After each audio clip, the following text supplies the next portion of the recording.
Hello, boys and girls out there in Radio Land. This is Dan, number one Ashley Tisdale fan. I'm joined with my co-hosts, stepfather Fred What up? and Paulie Walnuts. And I guess this is my pick for the week. You want me to get started, Paul? Yep, take it away. It's all Okay, yours. it's all yours. All right, so we have Paraxism, Selected Works, Promo 95. And maybe to just kind of get into who Paraxism is, because I feel like a lot of people really haven't heard of this band. A lot of people I've showed haven't heard of. I showed Roman from Cromlech. He didn't know. I showed Nick from Hessian Firm and a friend Noah from Svinville King. Nobody seems to know who this band is. So this is a Finnish death metal band. They start off in '92 with a demo that sounds a lot like Entombed or something. I think they're using something similar to an HM2. And right after that in '93, they do another demo tape that's pretty that's like moving into a more melodic direction, but not really in the way you would think of a Finnish band or a Swedish band to do. They're kind of moving into like an alternative rock direction slowly. Then they do. Then we come to the selected works, and then after that, this is the selected works seems to be the one that still maintains plenty of death metal with this like rocking, almost alternative rock approach, like psychedelic rock kind of thing. And it's kind of funny. It's I I saw in a YouTube comment a while ago that the guitar player from Agalok was a big fan of this band. And if you hear the Agalok demo, I think the first one, it's pretty similar to like Vomitorition and this and like Scum or something. And he was interested in doing a compilation of all their demos and stuff. That'd be great. But apparently the guys from Paraxism said no, they're just weren't interested in doing it. One Yeah, more and thing too. Sorry, go ahead, Fred. no, I was gonna say, just to be clear, it's the demo is called Selected Works, which makes it sound like a compilation, but it's not, right? It's just like four songs they recorded for this particular demo, all recorded in '95, and that's it. It's kind of a weird title for it. Yeah. So apparently, what this thing is this was a promo to go out to get them signed by a label, and they Hmm. did get picked up by a label the year after with the release Ism Excursion, and that was released on Crawfish Recordings, and Hmm. that's kind of where Bunsen Burner Recordings takes the recordings part. I thought, everybody's got records or promotions or productions or propaganda, but yeah, so they did get signed because of this little demo, but not for long. They Crawfish Recordings, I think, only had like 7 or 8 releases within like 2 years, and it was all just stuff from Finland. There was they also released Disgraces, forget the name of it, Vacuum Horror. Yeah, so they released one other like death and roll thing, and then the rest of it was like indie rock from Finland. Hmm. That was And after that was after Disgrace had kind of started shifting towards that more rock sound, right? that is, I think that's where they officially become like a death and roll band. They do that, then they do Right. the Superhuman Dome, and then there's like a Lost album in between there, and then they turn into a punk band or something. But I never Hmm. really bothered to listen to the punk stuff. That Lost album, though, Volume Two, is fantastic. Oh There's yeah, yeah. Volume there's two is awesome. I awesome think stuff on there. yeah, some of that stuff made it onto Superhuman Dome actually. Oh, did it? Yeah, but it's almost like this band really didn't get signed. I mean, they were on this tiny record label that kind of went nowhere. They did another promo after that independently, and then they did another demo after that, and then they were done. By '98, this band was pretty much that's it. They were disbanded, and I think this has something to do with the guy from Arska. or what the hell's the name of his main band? Morningstar. I think somebody from Morningstar may be in this band.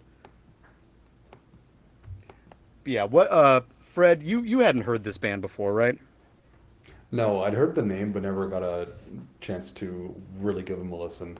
The way I usually get to bands is I like picking up an actual physical release. So if there's a demo-only band that doesn't actually have a demo compilation, unless I manage to get my hands on the actual demo, uh, it'll take a while for me to actually get around and actually listen to it because I just like having Mm-hmm. it in my hands, you know? Mm-hmm. Well, I think I've actually liked this band for a really long time. I've liked them since high school, I think, and so they've always kind of been a classic to me. Mm. But this one in particular seems to be like the tightest. It still has the death metal elements in there. It it really is so tight and so well written and so well executed with everything. I think they have they're using a Moog synthesizer on here, and they're Yeah. using a distorted violin on here. So yeah, with that, what do you think about this, Fred? Uh, it was eclectic. Like, listening through this, they were not afraid of breaching any established death metal norms. But it's still identifiably entrenched in the genre. Like, it's clearly death metal, but there's so much going on there. Like, you've got, at points, you have chugging death metal riffs with, like, almost speed metal type leads and jazz like improvisation. Kind of remind me a bit of like Atheist in the Elements era. Um, and then other points you've got like a bit of grunge in there, grungy death metal, the kind of that Lubricant did on Nucleptia. So I Yeah, heard a bit of that definitely. in there. And even bits, I think it was a song with the where the Moog synthesizer really came out. I think it's the last track, Imitating. Oh yeah, That one sounded like melodic death metal, you know, that's not watered down. Um, with that synthesizer over, it just sounded fantastic. And it was almost like the entire demo as a whole had like an everything but the kitchen sink approach. They just threw everything at the wall to see what would stick. Uh, and surprisingly, most of it did. Like it worked. yeah. It doesn't seem like they're. It seems cohesive. It seems like a really, really mature thing Yeah. that they accomplished on this album. Yeah. The At one point it reminded me a little bit. This was like right like knee-jerk impression from the very first track, and I don't think as a whole it's a valid comparison, but like the very first impression I got was this kind of reminds me of Amorphous' second album. There's still there's a lot of melody. There's that death metal. There's a bit more eclecticism. As it went on, it became a bit too eclectic to be compared to the second Amorphous. But that was just the very first reaction I got from it. But obviously, there's a lot more going on in it than there. Yeah, Than just that. that Moog at the end of synth imitating, that really is awesome. There's like a giant Moog solo that Yeah, brings the album out. yeah, that was really cool. It's a short little thing too, right? Just barely over 15 minutes, Right, right, right. which is a great length of time. I love EPs and demos for that reason. Like it's bite sized. Like they'll rarely overstay their welcome, right? So Yeah, talking to the guy from Cromlech, he was saying like this is it is basically melodic death metal, but it's coming from a totally different like evolutionary state and kind of like it really is its own thing. I don't know any bands that sound like this. Even the bands you could compare it to, like Lubricant or Zizma or something, mm, it it's more mature than those bands. It feels like they have all their shit together already. yeah, like I'm curious what they could have done with an album full of this. That would have Yeah, been that would have been interesting. yeah. But I'm also worried that that might have overstayed its welcome because, like I said, that 15-minute time frame for this demo was perfect as it was because you get this like burst of variety, this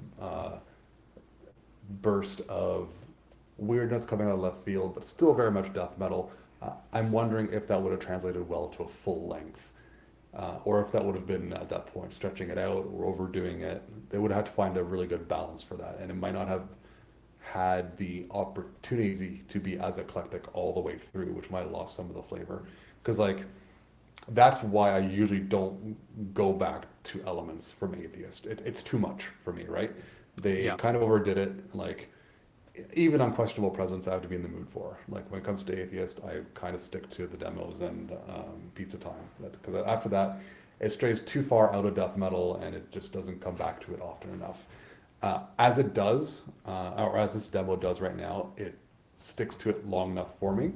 Um, but I'm worried that a full length wouldn't have. So Yeah, it I don't might, know. it might not have, but yeah, promo 93, the selected works, and then the next one, Ism Excursion. I feel like those, if anything, that could just be considered the album. Those three releases are the best that this band ever did. Hmm. They didn't last for too long. They lasted for about 6 years, and I don't know. They still remain a favorite. I come back to them constantly.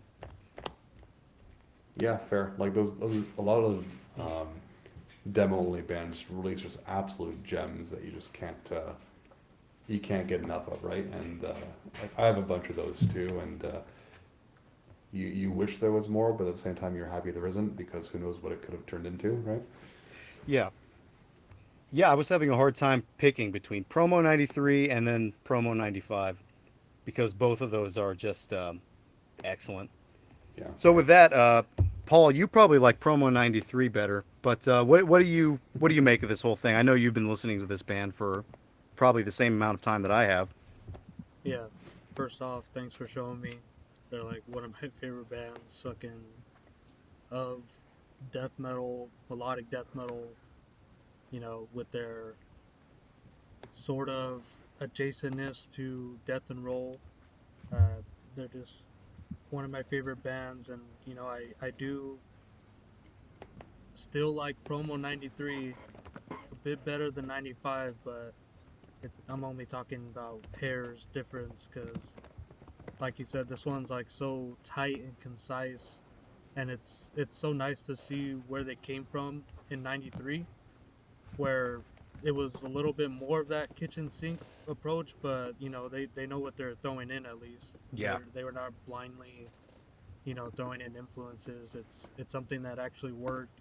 No, the influences flow perfectly, Yeah, I think. yeah, and it's like so like speaking from 93 or the 93 promo, it's like I think the production on that one definitely gives it a little bit more of like a oomph, like that bass sound on that promo 93 is like so fucking heavy, and I feel like that one's a lot more death metal than what they came out with in 95, but I don't think that's taken away from them. I think that's 95 is what they wanted to sound like, you Yeah, know? it seems like the like what they wanted to sound like is what they sound like on promo 95.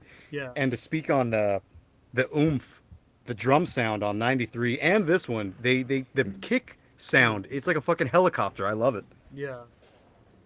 But speaking of bands that sound like this, I don't really hear anyone else sounding like that. I can kind of see what you mean about, Tales from a Thousand Lakes, but one that actually sounds a lot like it to me is the French death metal band. I'm gonna butcher this. Carquinalis. They have that Oh, the egg. the egg. Yeah, that one sounds a lot like this. Not so much in melody, but just how um, eclectic it is, where they have these like kind of stop-starty riffs thrown in there. But I think Paraxism stands out a little bit more just due to that melody and intensity and like how streamlined these songs go from one riff to the next. And yeah, they're just this amazing band, great promo. I agree. But to read something from some magazine or some zine we got recently, Oh, that. the Preservation of Death, Nordic Savagery, The Volume 4. Noxic Ruin? Yeah. So I got this because I was looking at the Praxism page and I saw, oh, we're on a they're on a compilation. I didn't realize that the song that they had included was from their first demo from '92, which is just strictly more death metal, not what I go to Paraxism for. But I just there's this other take that someone has on their later material that's just wrong. Inherently wrong. So this guy says these guys went on to immediately suck after this demo, incorporating sorry melodic crap, violins, and synths too. And then he says the demo's an unpolished gem, but it couldn't be further from the truth because these are the real gems right here. These 3 years, '93 to '96. I mean, I guess I kind of get that where you don't want a whole lot of melody in your death metal. I mean, I used to feel like I liked a little bit of melody. You know, so you would, especially in like Swedish and Finnish bands, maybe like Vomitorition or something like that. You get mostly death metal, kind of simplistic a little bit, but then you also get some melodic parts thrown in here and there, even with like Funebre and stuff like that. Same with Entombed, and you know, Well, with these guys, Praxism, I feel like they're getting a lot of that melody from like BHM. You know, I think they're getting from those heavy metal bands. Like I can hear, you know, a lot of like not exactly like Iron Maiden leads, but like I can see like that was probably like an influence for them, and then you know putting that into their death metal songs. You know. yeah. Mhm. So their first the first promo where they start going off into this other sound where it's like incorporating rock more. I wonder how much that has to do with Zizma, because Zizma had their album Yeah in '91, and that's pretty. I mean, that's before fucking Wolverine Blues, and that one's pretty. It's early. It's early as fuck to start venturing off that much. You know, even though death metal still had much more to say with some more of the brutal stuff and adding more extremity into everything. The fact of somebody wanting to add this rock and roll element to it, and not just the rock and roll element, but almost like a prog rock kind of approach, like an atheist approach, but not as mature. Like, yeah, is interesting and it's great. I love it, but it really isn't as mature as something like this. And I just wonder how, you know, I'm sure these guys were friends with Zizma or liked Zizma or something like that. You know. Well, I can. I think it's even more than that. I think Yeah was a huge influence on just the Finnish death metal scene. Period. Like you can hear it in Lubricant, you can hear it in Convulse, you can hear it in basically any of the. I kind of see it as like any Finnish band that just didn't sound like normal death metal, which let's face it, is pretty much all of them. Kind Yeah, of not. took a page from Yeah because it was. I I've always liked to say that like different death metal from different regions have their own sound, and like for me, American death metal is just like absolutely fierce. Sounds like the bowels of hell ripping open and just demons spilling out of it. And Swedish death metal, you know, the HM2 sound, it's a bit more shambling. Sounds like a corpse lurching out of a graveyard. Not as It's kind of punkish too. A lot of the Swedish stuff. exactly, but like Finnish death metal sounds like it's parallel lines meeting. Like it's just fucking weird, and Yeah, that's it's what I love weird. about it. Finland is weird. You know, I was thinking about some of the top tier albums for me. A lot of mine are coming from Finland. They just are. A lot of these death metal albums are just totally fucking bizarre, and I feel like this whole tiny scene where the death and roll, quote unquote, comes through in like really really interesting ways, like Zizma, Convulse, Pakeni, Disgrace, Godfall. I think that might be it. There's like a tiny handful of bands that have this. Jeff Wagner calls it the groove grind sound. Lubricant. Yeah, yeah, Lubricant too. Yep. And I think, you know, to be a little reductive with Zizma's, yeah, I, you know, it feels like just Black Sabbath and death metal those are the parallel lines coming, intersecting with one another. Where Fred said that a lot of bands are, taking a page from that. I feel like Paraxism isn't cut from that same cloth. At least in their output. Like, sure, we Not could be much. influenced by, a whole bunch of things, but not really imitate it. Yeah, Paraxism feels like Fred said, like grunge. It feels like Alice in Chains in moments. It feels like Hum sometimes. You know, It really is, because I know these bands were listening to grunge and stuff like that. Like the guys from Lubricant, I think their guitar player had a Soundgarden T-shirt on in one of their band pictures. There's like a guy with a Soundgarden T-shirt on, and then there's a guy with an Afflicted T-shirt on. And just to say, like, those just are two weird bands to be influenced by. Like, Afflicted is weird enough as it is. That could be a whole fucking episode by itself. yeah. But I don't know. There really is something so like fascinating about this small little scene. I've been obsessed with this scene since high school. I've loved the Finnish death and roll sound. It's not what people think when they hear death and roll. People think death and roll. They think fucking maybe some of Wolf, the Wolverine graveyard Blues. classics or Oh Wolverine God. blues, and that's about it. Debauchery, fucking Della Morte, fucking Hell Train, they fucking suck. Yeah, they give that shit a bad name. Like, these guys, like you said, not even just Finnish death metal itself is, they're all doing something different, but like, even with death and roll, as a micro genre within Finnish death metal, all these Finnish death and roll bands, they're all doing something completely different as well. Yeah, all of them. All of them are so unique. Like there are, I think that other Finnish band too, Phlegathon. They had a Oh, so demo good. that was straight up either death and roll or alternative rock. I forget what the name of it is. I think it's a Neutral Forest. no. It's let's see, I what get is them it? mixed up. It's not Neutral Forest because Neutral Forest is like That was death like thrash. straightforward death thrash. Yeah. Yeah. No, I get their demos mixed up. Uh,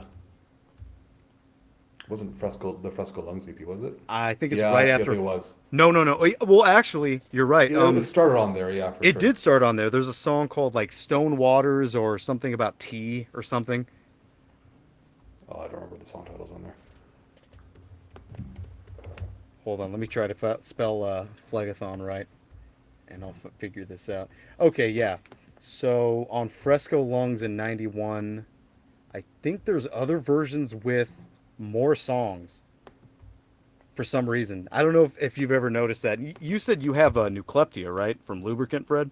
Yep, You have the CD version. I do. Yeah. I have the vinyl version. There's like two songs missing from the vinyl version for some reason. Oh, weird. Yeah, and I just looked up Phlegathon's Fresco Lungs. There's a version with two songs missing too, and those are the death and roll songs. There's a song called Stone Me, and there's a song called Without Tea Waters. But those are pretty much death and roll songs, and then they do a split, and then right after that, it's Promo '95. I don't know if you've ever heard that one, Yeah, I've got the the compilation. double compilation from Extreme. That's got pretty much everything on it. Yes. These are on the compilation, and I Yeah. hadn't heard them. I hadn't heard this stuff until maybe like 2, 3 years ago. But it's impressive. Like it's really not in the same vein as Zizma as much. It's not that proggy. It really is more like pop punk or something with Hmm. slightly death metal vocals. It is a really cool thing. And there's a few other bands that do this. The one that's most like the Finnish stuff is a band called Corpse from Glasgow, Scotland. I don't know if you've ever heard of them. I have Corpse not with a actually. K. I know. Oh, with a K, because I know the pre-grave corpse and the Russian corpse, which is fucking awesome. But the Glasgow one, I do not know. Yeah, and this one's a little bit later, but and it's off Candlelight Records too. Corpse Revirgin. That one is straight up like Finnish death and roll. But Oh, I recognize you this. remember this thing? Yeah. It's a The little logo more, really sticks out. yeah, it's a little more industrial sounding than the Finnish stuff, but I think it still fits in, and it's just good. I think Paul showed me Corpse a long time ago. Yeah, I think I got that from Lock and Shock. I got a CD of it. I remember we, like, back in high school, we stayed over at Jason's house, and your mom picked us up, and you were just playing a bunch of songs, and you played something from here, and I was all the way in the back of the van. I'm like, Paul, I'm like yelling, Paul, who is this? And you wouldn't answer me. I was like, God damn it. Yeah, I had to gatekeep you. Yeah, he's gatekeeping me, not letting me know anything. But yeah, just to not be gatekeepers, maybe we should play a sample for, the listeners so they can hear what we're talking about with Promo 95. I think you were right Let's about do it. my jargon. It's the best song on there. All right. Let's listen to that one then. All right.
All right, we're back from listening to My Jargon from Paraxism's Promo 95.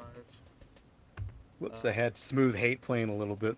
Nothing wrong with that. Mm-mm. But yeah, we were talking about just how, I don't know, I feel like that song, like, pretty much encapsulates that whole promo. It's, like, at one end of it, you have Imitating, where it's, like, this more drawn-out song,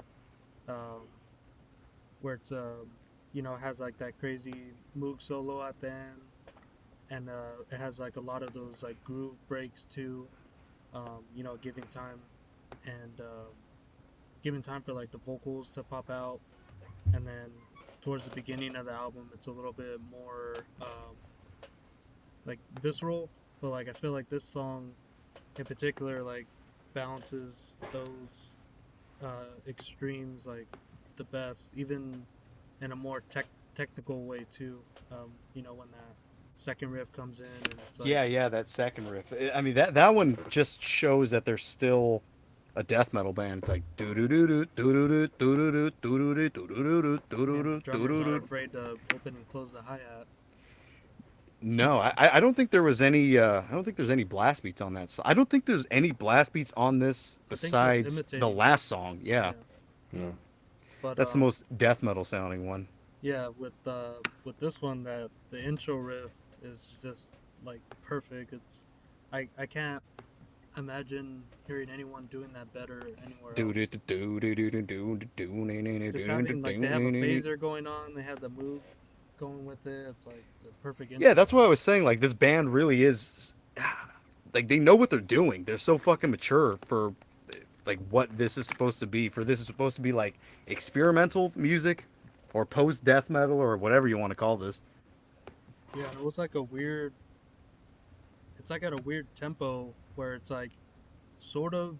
They don't go, how we said, they're not blasting or anything, but they do have like that upbeatness, like probably as fast as like a punk song would go, Mm-hmm. or like a rock song.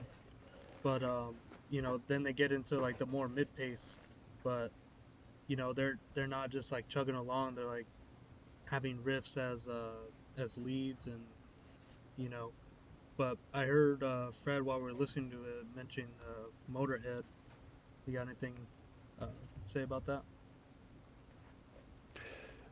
Especially, particularly that opening riff. Just the way that kind of almost, It's almost like the Ace of Spades. yeah, like it's very uh, like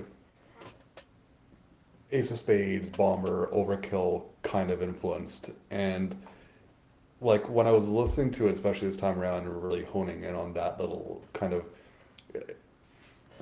almost like noodling that it's doing, I could just like at the back of my mind hear Lemmy's head coming in over it. And I don't necessarily think it was I mean, Motorhead's a huge influence on everything, but I don't think it was specifically meant to. I think it's just something my mind weirdly picked up on for whatever reason. Sometimes It I did. think associations aren't always necessarily there. That's just kind of what I do sometimes. Well, with that riff, I think Motorhead is definitely something that could, I see why you would make that association.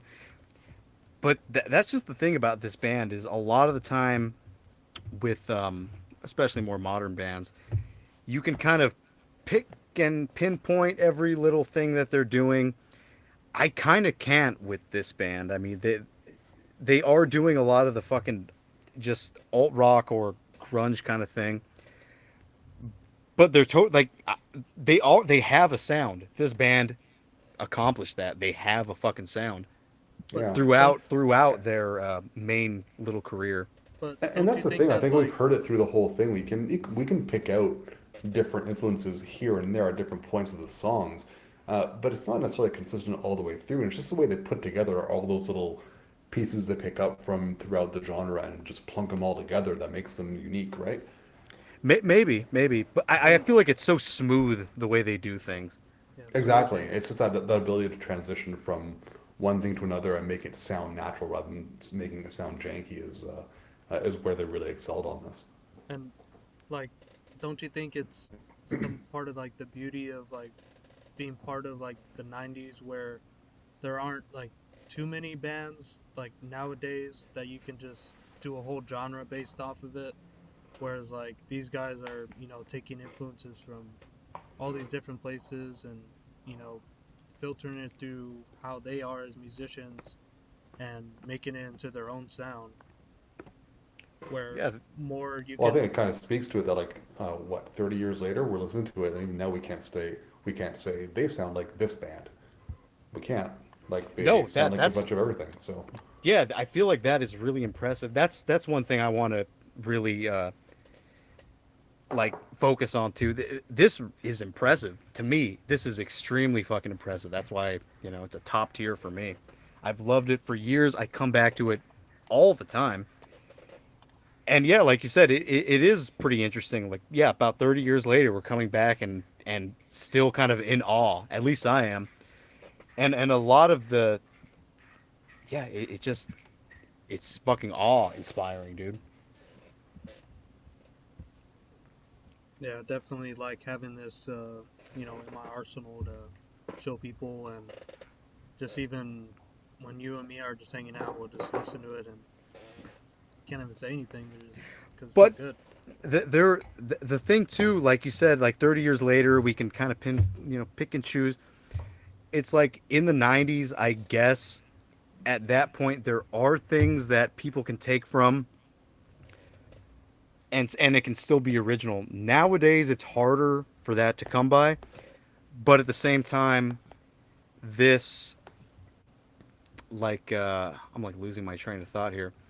This thing still nobody's really replicated this sound at all. I feel like nobody's really replicated the Finnish death and roll sound, outside of this little circle, and then Corpse, and then maybe that Japanese band, whatever they were called. Like Paul, you know what I'm talking about. Yes, yes, that's so.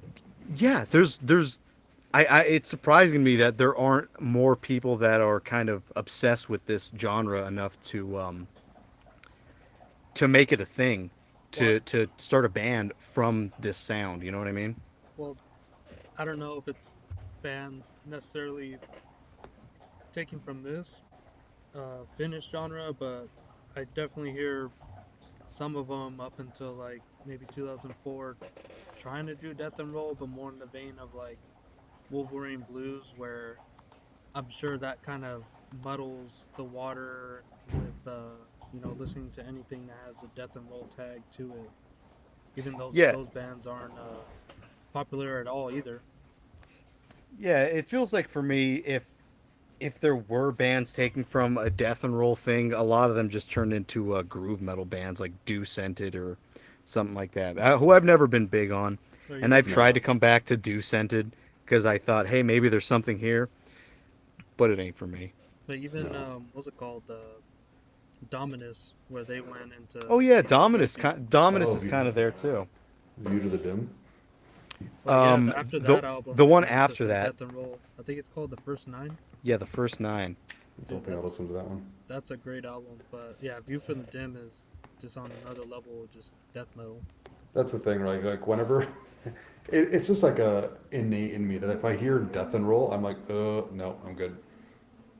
And some bands pull it off, but for the most part, it just winds up being this goofy shit that I don't really need to hear. Do you know any other bands that pull it off besides the Finns? Um, Whoa, I'm sure I do, but like I'm gonna blank on this. Um, Gorefest kind of headed that way a bit on the second album, in parts that I liked. But the third album, Erase, where they kind of went more full bore with the, I don't know if it really is death and roll as much as kind of just groovy death metal, but that was a really weird album that I want to like, but it feels like they were like almost holding themselves back, and like a song is like building up to something and then just kind of doesn't pay off. Yeah, Um, I get what you mean. but like they started having incorporating a little bit of it in False, and that album is a fucking monster. not enough to qualify as death and roll as a whole, but you can hear some of it in there, and they incorporate it amazingly. It's just that when they took it a bit too far on Erase, and for whatever reason, it didn't work. Yeah, Yeah, it seems like the. Or sorry, go ahead, Paul. I was gonna say probably the only bands that kind of come close to the Finnish scene with death and roll, or at least a little bit more progressive death metal, is like Germany. They got like Fertilizer. They got Disharmonic Orchestra.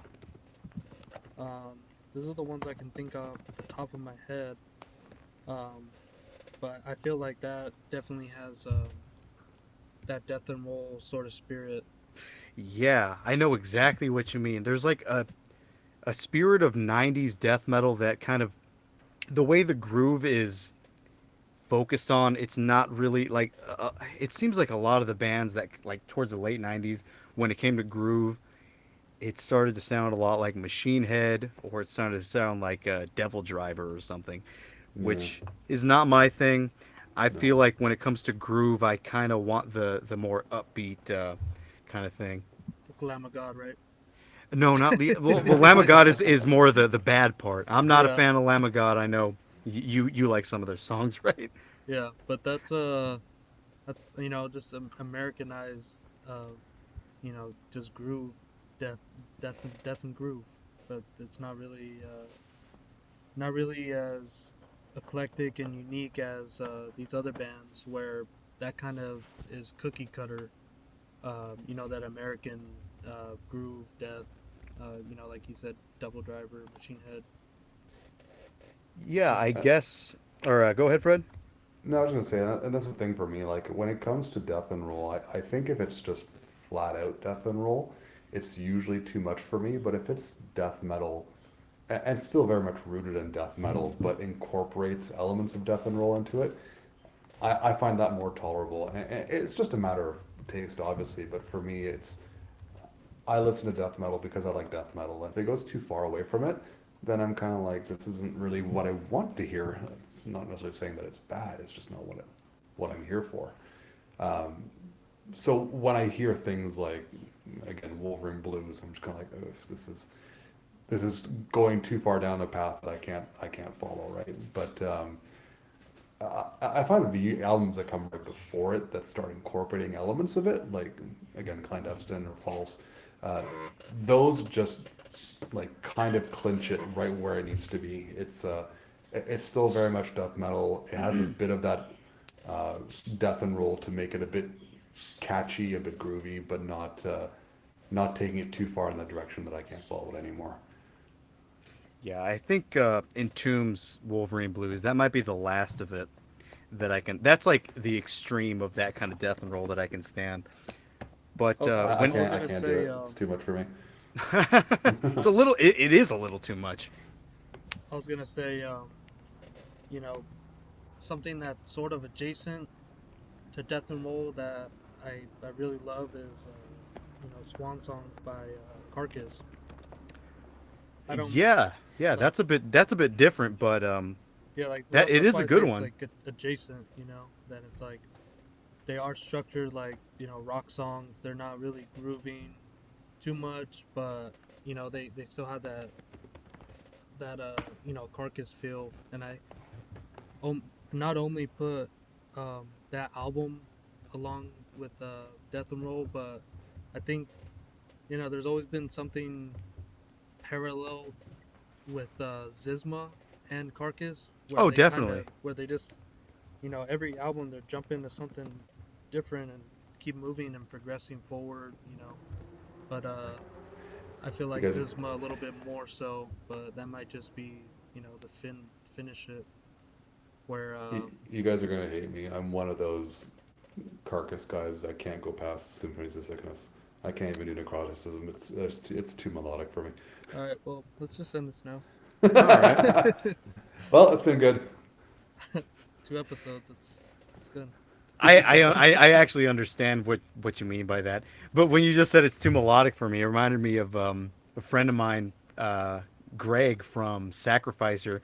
I was talking to him a long time ago outside of a show. I forget who we saw, But he was saying that I asked him if he liked Dismember. He said Dismember was too melodic for him. And in a sense, I kind of get that. Maybe their later stuff, but I do get the Carcass thing. Like, Heartwork has, honestly, in my opinion, Heartwork on the album. Heartwork is like the only song that I really actually like. And then there's a couple songs on Swan Song and Necroticism. There's like two, but as a whole, I can't do the whole thing. Unlike Symphonies of Sickness, where that whole thing is a masterpiece, and it's just setting the stage for fucking so much in '89. It's fucking incredible. Yeah, Yeah. it's just sick. And you know, I kind of get it with Dismember. I love the Swedish death metal scene, and for whatever reason, I like Dismember. Don't get me wrong, but I don't. They're not at the top for me, and they're nowhere near the top for me when it comes to Swedish death metal. You ever heard And the Pieces EP? oh yeah, yeah, I own that. I That own Vader. doesn't bring you to the top. Man, that thing is fucking intense. I own everything up to Hate Campaign, I think, and I like all of it. But when it comes to Swedish death metal, they're not the first or second or third that I reach for. I don't know. Like I may have a bias because of the time that I listened to it, but like an I even own Everflowing. I even own two copies of Overflowing Stream.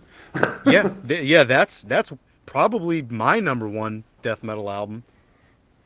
I can't think of one that I like Like better than like an Everflowing Stream. I fucking like love it.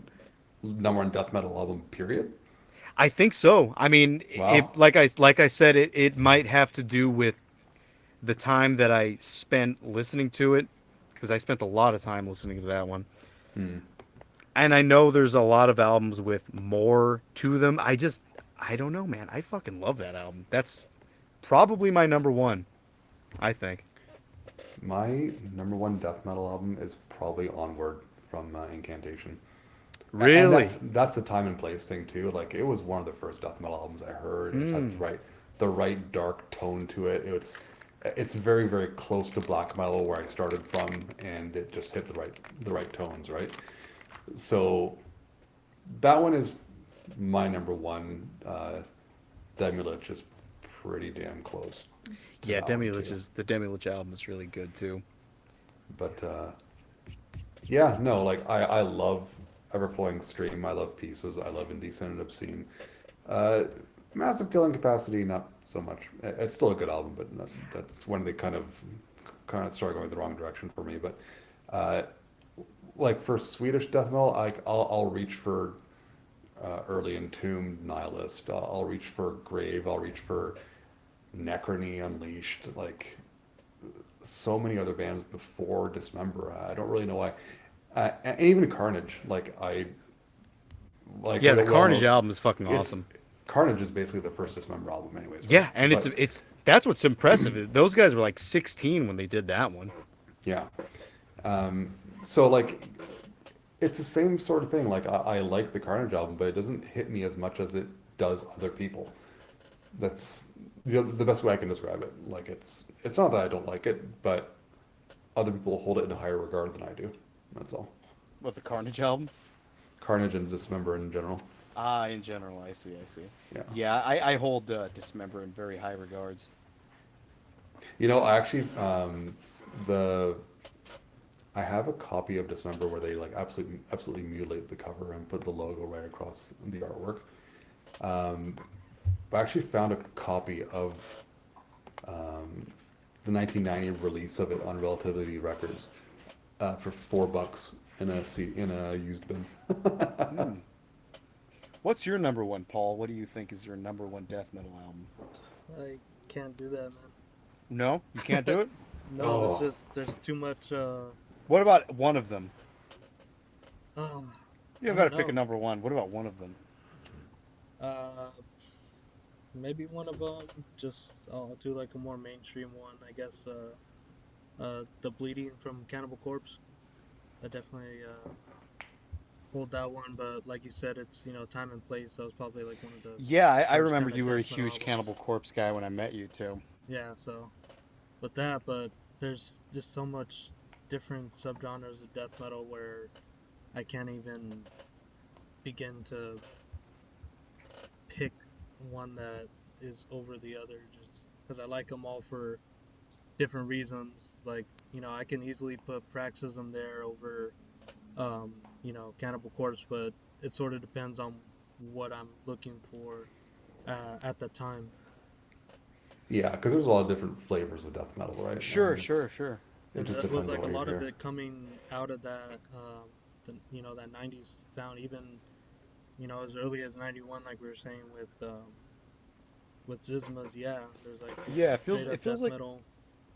the European bands, especially the Scandinavian ones, are more experimental than the American ones. The American ones seem to go towards like jazz, and I guess I was gonna bring up Carbonized, if you guys have ever heard. I know Yeah, yeah, you've heard it, Paul. Disharmonization. I really yeah, like yeah. that one too, Yeah, that's and that's that's Yeah. pretty one of those. jazz oriented.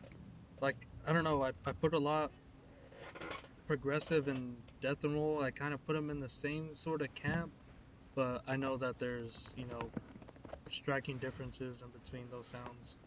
Like even going into like Pandemonium and shit. But yeah, Disharmonization is one of my favorite albums up there too. So Yeah, because this harmonization, along with the same like Paraxism and those bands, it seems like they kind of the way their music moves forward, there aren't as many distractions like with a lot of Slovakian bands and Russian and like Czech bands.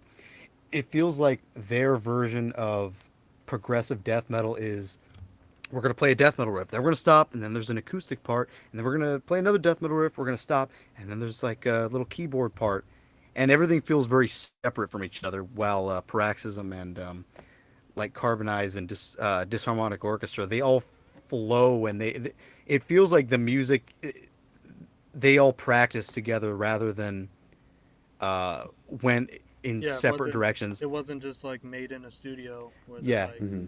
all right, let's jam this part, right, right, right. And I and think then Panthymonium did that too, but they did it in such a way that like it works really well with Panthymonium. I think Panthymonium did they it like improvised the riff. whole thing. Yeah, they did it like riff per riff. They're like stop, new riff, new riff, new riff. Yeah, and I think as crazy as they get is what maybe like a saxophone. I think with different you know instruments, but Yeah, I guess that makes sense because Panthymonium they like their riffs aren't crazy, but they just incorporate a lot of different ideas and a lot of different instruments into it too. So I guess that kind of brings back the point of like they're they're not really flowing and they're not really coming up with interesting riffs. They're kind of just coming up with like what we can throw some weird electronic thing or a sax or like a fucking ukulele or something. I definitely like their drum beats though, like just over those like just like chug riffs. They're like doing Yeah. some just intricate drum beats over it rather than going with the riff. They're always sort of going against it. Hmm. Yeah, I do like Dan Swano. I feel like the way he writes riffs is pretty simplistic though. You know, kind Yeah, of going Edge of with it. Sanity's never been near my top either. Like it's the early stuff, which is more to my likings, because like I'm one of those guys. Once death metal gets too complicated, and like we already established, I kind of start tuning out. But so like the Crimson stuff is just doesn't really do it for me. But the earlier albums are more to my liking, but not much stands out like on those first like two or three albums. It's good and I enjoy it when I listen to it, but I don't reach for it very often. I'd much rather reach for Moon Tower. Like that's much more uh, unique sounding than anything Edge of Sanity did in the early days. Yeah, I don't know if anybody ever mentioned this. I don't think I've ever seen anybody mention it, but Moon Tower to me sounded like it felt like a death metal version of Rush. Is pretty much it. Yeah, I could see that actually. Like it's a weird album. I have to be in the mood for it too, but it's whatever it is, he pulled it off well. Yeah, and to kind of go back to the what we were originally talking about, kind of the Finnish death and roll and Paraxism, and some of these other bands that do weird things. I like those bands a lot better than the what you would call like tech death thrash, like Euronymous Bosch or whatever, because it feels like a lot of those riffs kind of do the same thing. Oh, you know what I was gonna bring up too? Fucking Pestilence. That's one that I Like don't like. Spheres. Spheres, yeah. Yeah, it's like It's the all the same same riff riff. It's over and like do over. do do do do do do do Yeah. do do do do do do do. I hate that. I hate that you they call that progressive death metal. Why? Because it's like sounds kind of weird. Yeah, But they're no. they're in a they're in a weird time signature, man. You don't get it. Yeah, Not yeah. Prog guys being like, yeah, this time signature and these octaves and fifth notes and I don't know anything about fucking. I don't know anything about that. If it's good, it's good. I We don't just know don't anything about understand it, this. that's all. Yeah, you just don't understand it. You're not big brain enough. yeah, just stay in 4/4, bro. You know what? Just Malice listen to old Melodic lady Arm, drivers. Consuming Impulse, and I'm good. Yeah, the one before that too, I really like. That one's more progressive than anything, I think. Testimony? The one before, I, the one of course. before Consuming Impulse. Yeah, Malleus. Like, those are the two that. Yes. That one's a lot thrashier, but, like, those two albums are just fucking fire. Like, it's. I Yeah, could I'd listen to those two on repeat much rather for listen to days. something like that. I was gonna say just listen to old lady drivers, and there's your progressive metal. Yeah. No, I'm just looking at I there's so lost my my much, list of dentures. so much favorite more. death metal albums, and I'm not seeing anything that's very death and roll in here to talk about. So, Yeah, I'll definitely be bringing some oh, more. Vomit Tradition, they have kind of a bit of a death and roll sound They here kind and of there. do. I brought them up a couple times during the Yeah, Paraxism thing because it does make sense, Vomitarition. But Vomitarition to me felt more like in the vein of the Dutch scene. Like Vomitarition felt like God dethroned and ill disposed. yeah, it didn't. They definitely didn't sound as Finnish, I guess. Yeah, Like maybe the only it was, Finnish thing is the melodies. Might be it. yeah, it's like totally off kilter. But no one ever talks about Merciless, the French Merciless. Uh, Abject Offerings is one of my favorite albums. Just fucking I was about to crazy say ass Unbound. morbid Or, angel worship. yeah, you're talking You were about gonna say Unbound? No, no, no, but the French band. No, I think Paul was thinking of Unbound, the Swedish Merciless. Oh yeah, yeah, no, no, no. I mean they're classic. Everyone knows the Swedish Merciless. No one talks about the French one though. No, nobody does, and I hadn't heard that.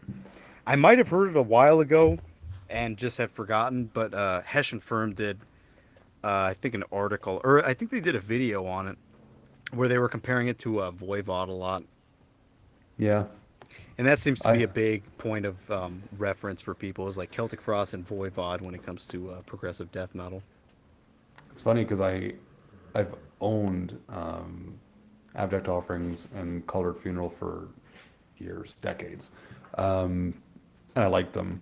I listen to them every so often, and just like over the last 2 years, Abject Offering has just like suddenly just clicked. And I think it's fucking brilliant. Like it's probably my top 10 death metal albums at this point.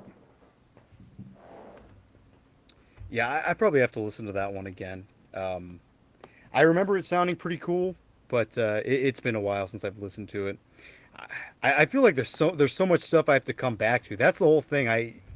When it comes to like new music, there's a lot to come back to. There's a lot of stuff that I've listened to, and I just need to listen to it again and kind of appreciate that because I feel like Yeah. everything I've already listened to everything, not everything, but you know what I mean.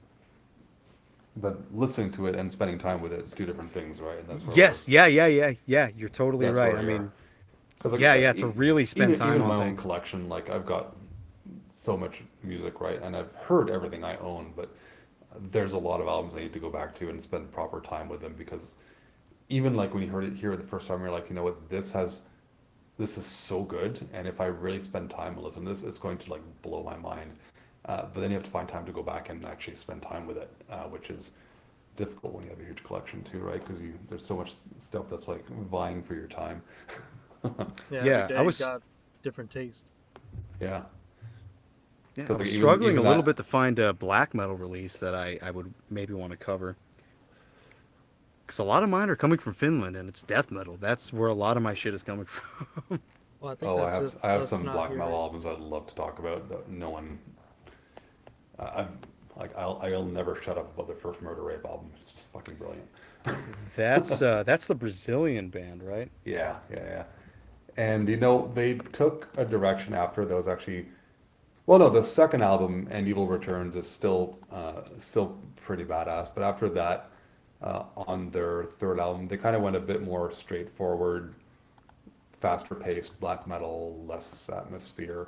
Uh, but that first album, Celebration of Supreme Evil, is just dripping with just old Samael and Necroschisma sort of doomy occult ritualistic shit. It's just fantastic. Love it. Yeah, kind of a Brazilian black metal meets Greek black metal or something. Yeah, there's a lot of Greek in there. Yep. And that Oh, and that was on that Cogumella too. Yeah, and let me tell you, finding a copy of that before it got reissued was a fucking bitch. Like, to the point that I wasn't actually sure. And this is like, we're talking early 2000s here, right? And trying to find a copy of this was a pain in the ass. To the point that I wasn't actually 100% convinced that a CD version of it even existed. Until I finally came across a guy with a sale list that had a copy, and I think I bought it for like 60 or $70 Canadian. So it's like $20 American. Oh, But oh man, I was so happy to actually get a copy in my hands. And now it's been reissued, so at least people can get like easier access to it. They kind of fucked up the cover. They took off the logo and made the cover colors weird. I don't know why, but whatever. It's not important. yeah, it's kind of a weird one for Cogumella because they usually are just like this sloppy thrash kind of thing, or at least Yeah, or at least back in the back in uh, the '80s for sure. late '80s, early '90s. Yeah, once the '90s rolled around, they kind of opened up a bit more. Like they had Amen Corner on there. They had a bit of everything, right? So they kind of moved a bit with the times. But after that, like after mid '90s, they kind of dropped off, anyways. But yeah, no. If we want to talk black metal, I'll pull up some albums that I wish people would talk about, and then I'll just never shut up about them. Yeah, well, I'm looking at Psychic Possessor here. I was Oh, gonna Psychic say Possessor was awesome. it's your pick next week. So Oh, we're all screwed. no more You know, death that's metal. that Psychic Possessor, like that album cover, like looks like the beginning of like a late '80s, early '90s first-person shooter, where they're like welcoming you to the power plant. That something's gone wrong. You need to go inside and find out what's happening. Let me looking at this. It's like an Oh, yep. NPC going, "Yep, my eye's falling out. We need your help." That album is so good. China Dust is an amazing track. Let's see. Yeah, never heard of this one before.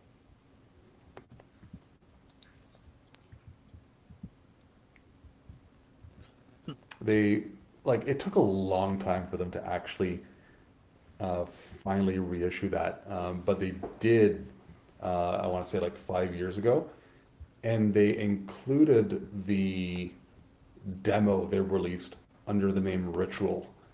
And it's just like uh, rudimentary versions of a couple of album tracks, but it has a bit more of that sloppy sound because like Psychic Possessor, when you just look at the name and the style, you think you'd get like a very bestial sort of Brazilian black death thrash sort of thing, but it's a lot more controlled than uh, you kind of expect by looking at the by just looking at it. But those ritual tracks kind of take that more bestial approach to those songs, which is which is really cool because you'll it's kind of like hearing a different version, like a darker. Yeah, you get the best of both worlds. Yeah, exactly. Yeah, But cause Toxin Diffusion itself is kind of like It's very heavily Celtic Frost influenced, um, and it's a great album. It's so good. Yeah, It might need some time to build on you because again, most people would expect something very uh, sloppy, black, thrashy, like most of Brazil was at that point, right? But yeah, especially coming it's a out bit cleaner 88. than you'd expect, yeah. Yeah, definitely got to come along to this. I thought you were talking about the second album cover where it kind of looks like a Where's Waldo? Oh yeah, I forgot they had a second album. That was like they changed style for that. I think it was Yeah, like it's this more of a crossover. punk sort of thing. Yeah, yeah, Yeah, I was just looking at. Yeah, this one kind of looks like Earthworm Jim inside of that suit. Yeah, Earthworm Jim. yeah. It kind of reminds me of that band. I think they're from Canada too. Soothsayer. Remember them? Oh yeah, Oh, Soothsayer was amazing. Yeah, there was the to be a real terrorist, and then Yeah, they had an album, and then that one kind of looked like Where's Waldo. yeah. The album wasn't bad, but that demo, "To Be a Real Terrorist," is just bonkers. Absolutely Hmm. bonkers. Yeah, I actually have that one on LP too. Yeah, it was a good one to have. Yeah, they have some flyers there that I guess they had played with DRI and Possessed in the early '80s. Yeah, yeah. No, they've been around for a long time. And the what's that band that everyone always ignores, but their first release was fucking amazing. I'm totally blanking on their name, but they're Canadian too. Fuck. Aggression? No, no, no, no. It's totally blanking on it. Fuck. Describe it. They the first release like I think it's just an EP and it's like insane thrash. It's really good, but after that they really quickly moved to like a more industrial sound to the point that you would never expect that the first release um, was thrash, but it's just absolutely fantastic. It's not Is Vor, it? is it? No, no, no. It's not. Am I thinking Malhavoc? I might be thinking Malhavoc. Mal Havoc? Yeah. No, I've never heard of them before. Looking at some of the similar artists for Soothsayer, and I see Vor and Yogg Thoughts. Yoxa Thoughts was amazing. Yeah, I remember that from The the Nuclear War Now reissue of Yeah, them. Yoxa Thoughts. Like I said, Vor was awesome. Damnation was really good too. They actually had a song called with the Smurf theme song. Yeah, Vor with their evil metal that demo. That reminds me a Hmm. lot of NME, if you remember them. Yeah. And they sounded like Venom. You remember NME? Yep. Yeah, they sound like they totally sound like fucking Venom. Yep. No, that's Enemy was fantastic. And I think it is wasn't it the singer or somebody from this band like there was some rumor going around that like they got high on LSD or something and then they like killed their mom because they thought She they was were a a robot. robot. She was a Yeah. robot, yeah. Yeah, that's Kurt Strubing. That's not a rumor. That's No, it actually did true. happen. Yep. Yeah, and then he like threw himself off a bridge or something, right? No, I think he died in a car accident. No, did he? Oh yeah, I think car so. accident. Real Either way, metal. he had a rough life. Killing his adopted mother with a hatchet and scissors while on drugs. Yep, that sounds about right. Yeah, enemy lore. No, what? They're still active? Are they? I was gonna say Yeah, another. like I just pulled it up to because I was trying to think of the name of Yeah, they the did a track I single really at. liked on there, but Yeah, they did a single last year. what? Holy Just shit! digital. And it's like the three original members too. Like Holy. obviously Kurt's not in there, but what the fuck? I had no idea they were still together. Yeah, that always happens. It's like, you listen to a billion bands and then you come back to the weird one and then they have something. Yeah, Unholy Death is fucking awesome. huge influence on Abigail too. Like they worship that album. Yeah, yeah. I remember Paul was asking me about Abigail. He's like, "What do they sound like?" I'm like, that's like I don't know, punkish black metal. It's close to like well, it's the same thing as Barbados, isn't it? Yeah, no, it's the same guy, Yeah, Red Leather Abigail. Bitch. But like the fact that they have an album called Ultimate Unholy Death kind of tells you everything, right? Like Yeah, yeah, yeah. they worship Enemy, they worship Bulldozer, like they're not shy about it. But I gotta I get find into that some more I find Bulldozer. that I like Abigail, but they're getting a little long in the tooth with the same sort of shtick all over and over again. Um, Intercourse and Lust was kind of like a really cool take on that sound with a bit of a more bestial sound. Yeah, yeah, yeah. Intercourse And and then they Lust is kind of probably just, their best. oh yeah, no, for sure. Because then after that, they kind of reeled it back, and it was kind of just, it's still good, but it's kind of just too clearly worship. I remember a long time ago somebody showed me an Abigail demo that was more like second wave sounding. Do you recall anything like that? Yeah, yeah, no, their earlier stuff is more along those lines. I'd Um, be interested to hear that again. I haven't heard that stuff in fucking years. yeah, yeah, no, I've got those on. I actually own the Confound Eternal and Descending from Black and Sky EPs. They're pretty cool. They're probably closer to what you're talking about. But uh, there's probably a few of them now, but a compilation that does like get their earlier demos. And I remember they're split with a Filipino band called Core Whore.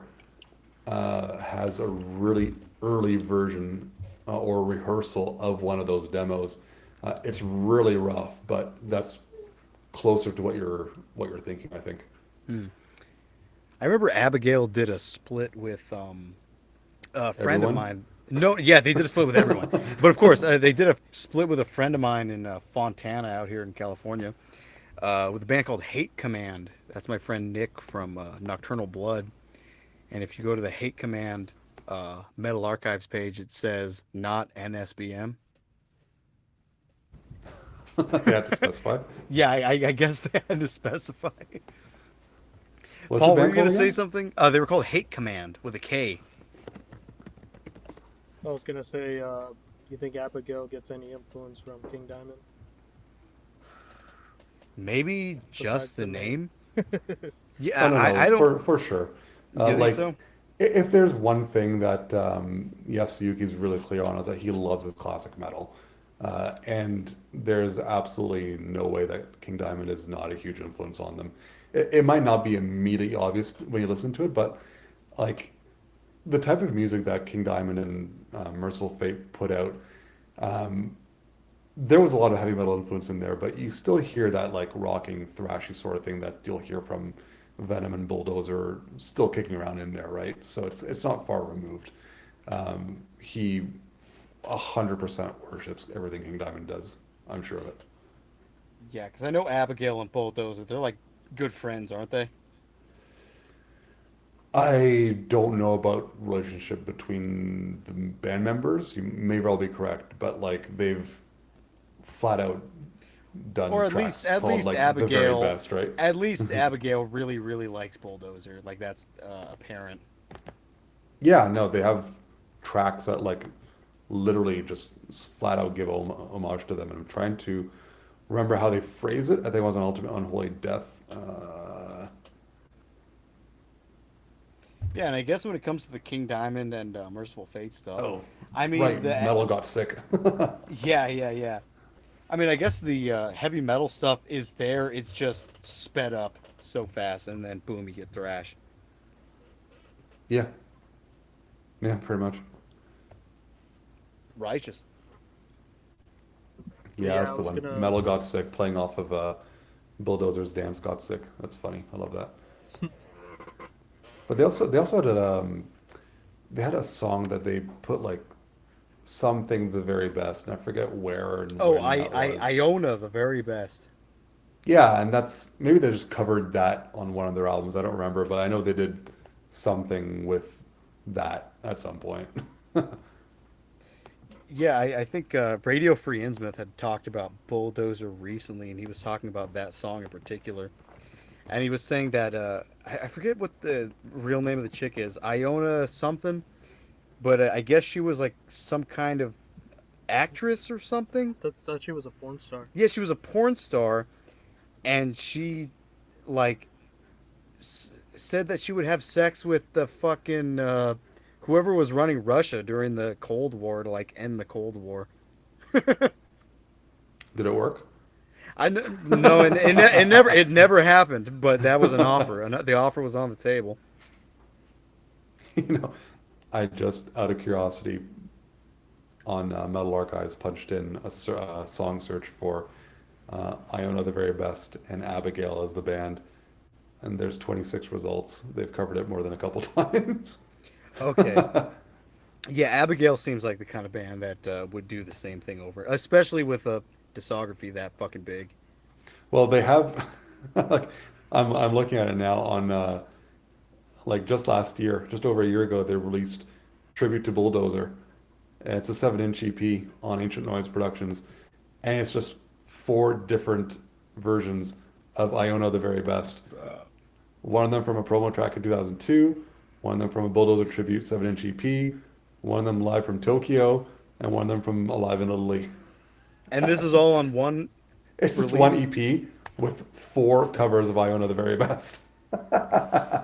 See, I'm not a huge Abigail guy, but I knew that. I feel like I just knew that because he had a fucking bulldozer patch on his hat. What's his name? The dude from Yasuyuki? Abigail. Yeah.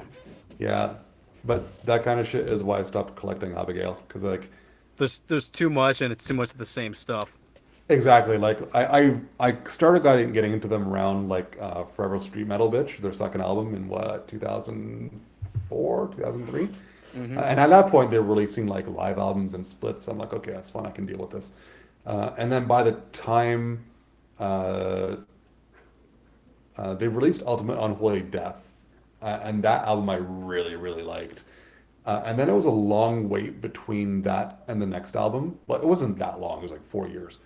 But it felt like a long time because they kept announcing releases of just random shit everywhere, like a million splits, a couple EPs, compilations. It's just like, where's the fucking album already? And it just felt like it was never coming out, even though it was only 4 years later.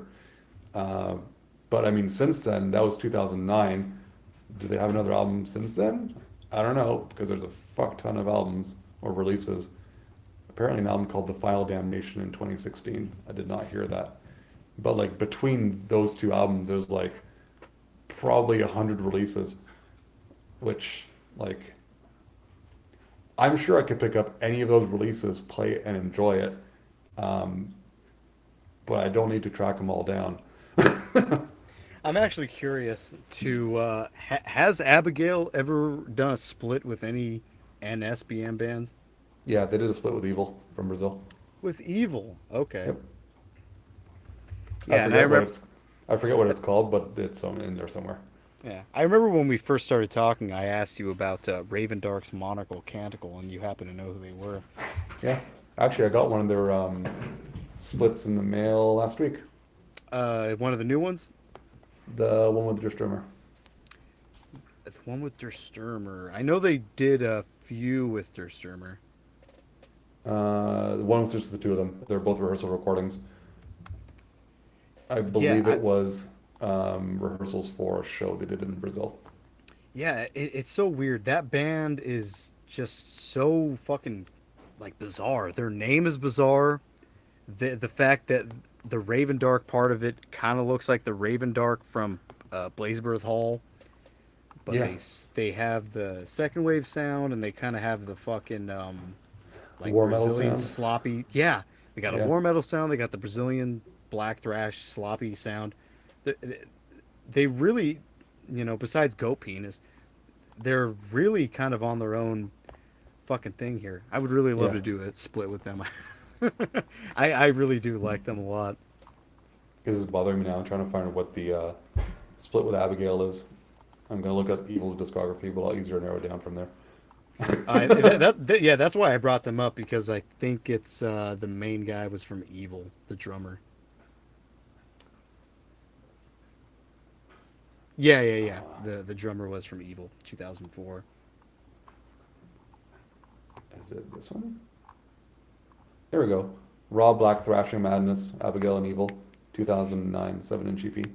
All right, I like that. I like that, and maybe you know why. Abigail, like, they give zero fucks, so I think they're just. That's what I like. I like that. I like just don't even bother caring.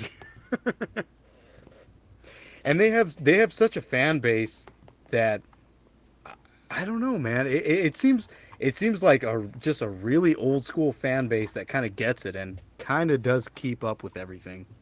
You know what I You mean? mean like Abigail? Not just Abigail, but with everything, like with Raven Dark, and it seems to be the same kind of guys that are caught up in the same releases and interested in the same type of stuff. Mm-hmm. I think that's why I like Raven Dark so much. Not just their attitude of not giving a fuck, but also their attitude of like just being influenced by a ton of different stuff. I really like that. I feel like Yeah. more bands should do that, and that's what I look for a lot is bands that are Not just j- one note.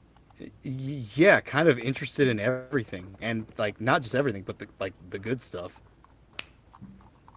Yeah, if your band doesn't have any heavy metal in it, what are they doing? Oh, like black metal bands with no heavy metal, you mean? Yeah. Yeah, yeah. I They, mean, I they feel still like they there's a still place have it for in there. that. They're just in denial. Yeah, yeah. But, you can still like a band even if they're in denial. That's okay. It's still there. It's still kind of there. Yeah, I mean, a black metal band can say they're not influenced by traditional heavy metal, and that's fine. But we all know it's a bunch of horseshit because how can they not be? Yeah. Talking about Abigail, what do you guys think of Psy? You guys Psy fans? Love Psy. Yeah, I know Paul likes Psy a bit. What do you think, Fred? Do you like Psy at all? So my enjoyment of black metal is very similar to my enjoyment of death metal. I really appreciate very straightforward stuff first and foremost, and the Mm-hmm. further away it gets from it, the more and more I have to be in the mood for it. So, uh, Psy up to Infidel Art, I really, really like because it's very straightforward black metal, really well done. Scorn Defeat was an album I got fairly early on, and it's stuck with me. Especially that track at my funeral. It's crazy. Yeah, I remember Infidel Um, Art. That was the one with Izuna. Izuna was the track that I really liked. The first one. yeah. Um, and from there, I still like Psy, but I have to be in the mood for it. I have Hail Horror Hail. That's the latest release I have of theirs. That kind of tells you Ah. how far I really followed them. Everything I've heard since then, like I said, I like, but I'm not. I don't need to own it because I'm not going to go back to it often enough. Is all what it boils down to.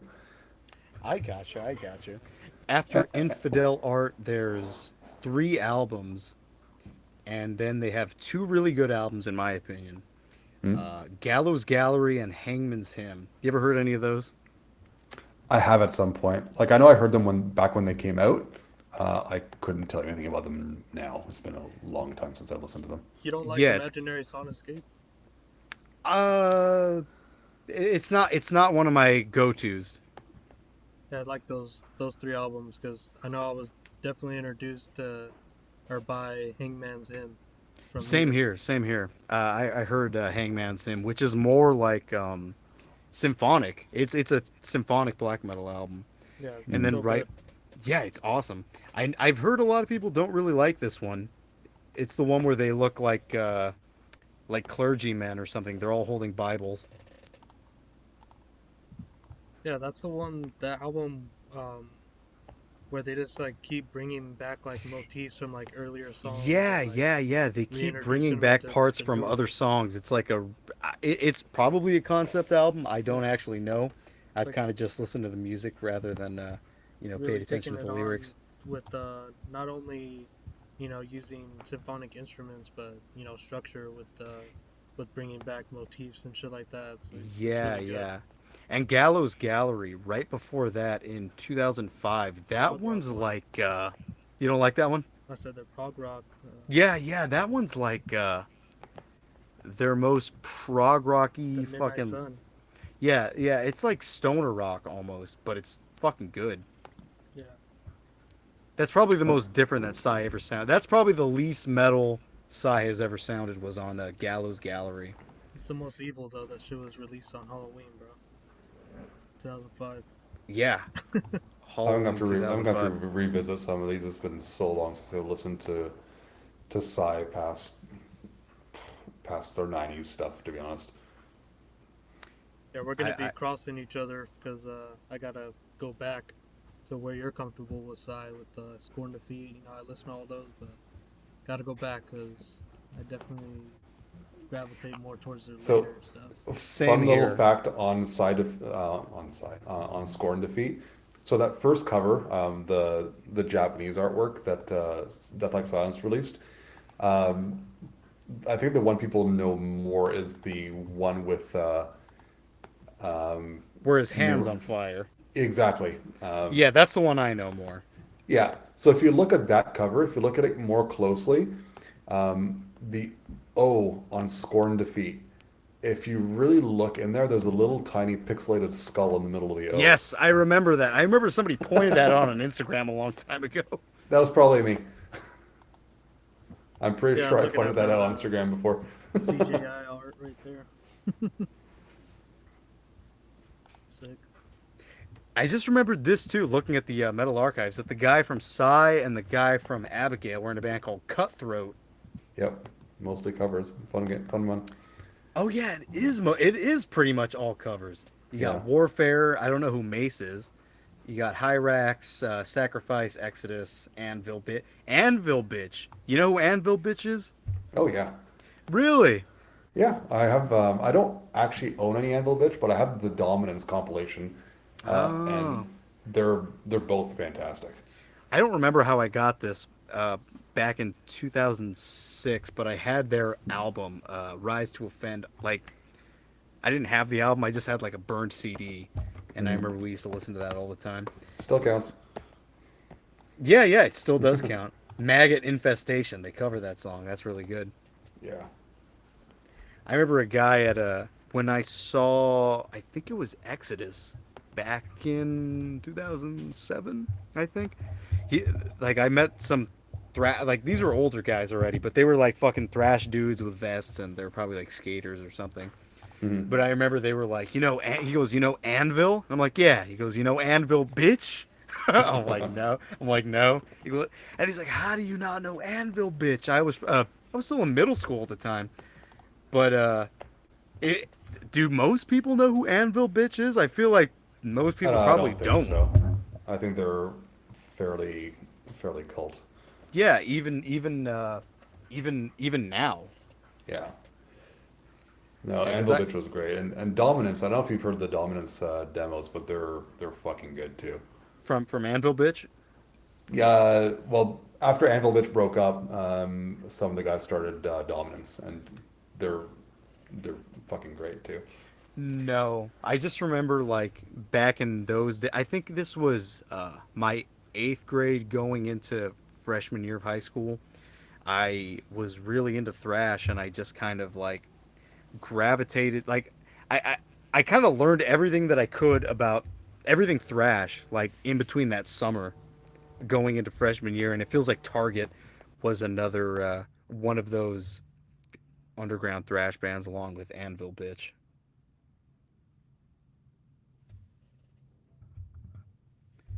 Did we lose contact? No, I think he's just muted. But yeah, I can never. You know me, I was never into fucking thrash when we met. Just got into death metal before. Oh, there he is. Sorry, just had to just had to pop off for a second.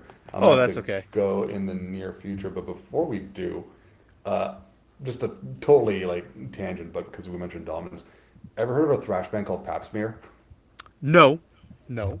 Okay, so they're fucking amazing. They recorded demos from the mid '80s to the early '90s, but the first two, um, I think those are the ones they compiled and released that wound up on this on the compilation I have. Uh, Fucking wild. Like I know we were talking about ARG earlier, the with the more that morbid sound, Demolition Hammer sort of thing. Same Yes. sort of style. For '86 thrash, there's surprisingly a lot of death metal sound in there. I mean, surprisingly large lot of death metal sound for '86, but still really worth listening to. Fantastic band. Okay. Yeah, I'll check them out. I mean, that kind of reminds me. This is again a more mainstream band, but that reminds me of like Rigor Mortis, that a thrash band, but kind of Yeah, bordering on death metal. yeah, they were great. But on that note, you guys want to say your final thoughts on Promo 95? Uh, I'm just happy I finally got a chance to listen to them, or had a reason to finally get off my ass and listen to it. Um, it gives me what I like to hear from Finland, just death metal that's not straightforward. And if it had been just a regular straightforward death metal demo, I would have been happy. But hearing the sort of thing I expect from Finland and just them willing to again bend those parallel lines to make them meet is it just reinforces why I love the Finnish death metal scene of the '90s so much. yeah, you never know what to expect. Exactly. I'll just say, dude, it's fucking makes me want to shake my booty, dude. The groove it's that makes your it's booty it's move? yeah, the groove that makes the booty move. I don't know, man. I don't know what else to say about it. It's a fucking. I come back to it constantly. I've liked it for over 10 years. It's just it's one of the best. Everything about it, the vocals, the fucking way it flows. It's I don't know that I would even say it's a shame that this band didn't. A lot of people always talk about that. They say, "Oh, it's a shame this band never made it." It's like not really. I mean, it's there, dude. The music is there. It's making it by people liking it. It's made it because we're here now, and I'm Yeah. talking about it now. And the guys from what the hell's the name of that podcast? Jeff Wagner, Radical research? Radical Research. They like them too, and I'm As they surprised by should. some of the stuff that they like. It's just good. I would suggest anybody listen to it. Paraxism. Check them out. Check out all their stuff, and just don't look at it as a melodic death metal band. Kind of picture it as a melodic death metal band that kind of comes in through a different lens, comes in through a different evolutionary chain. They're just great, and nobody sounded like them. Nobody sounds like them now, and I don't think anybody will ever match them. Even though we're kind of attempting that currently with one song. But yeah, that Yeah. let's just say my last words are listen to this, listen to Promo 93. It's a lot longer, a lot heavier, more raw, but the same things you find on 95, but on 95 it's a lot more put together, and a lot of it, a lot of stuff doesn't sound like it because it's not Paraxism. You know, that's when they cultivated their own sound with all the influences that they like through their own filter and through their own musicianship and creativity that wasn't hindered by you know, trying to stay conventional or trying to be exactly like someone else, like that song they have imitating, you know. But yeah, give them a listen. They're one of my favorite death metal bands, and yeah, And a shout out to Crawfish Recordings yep. and Disgrace. Disgrace were great.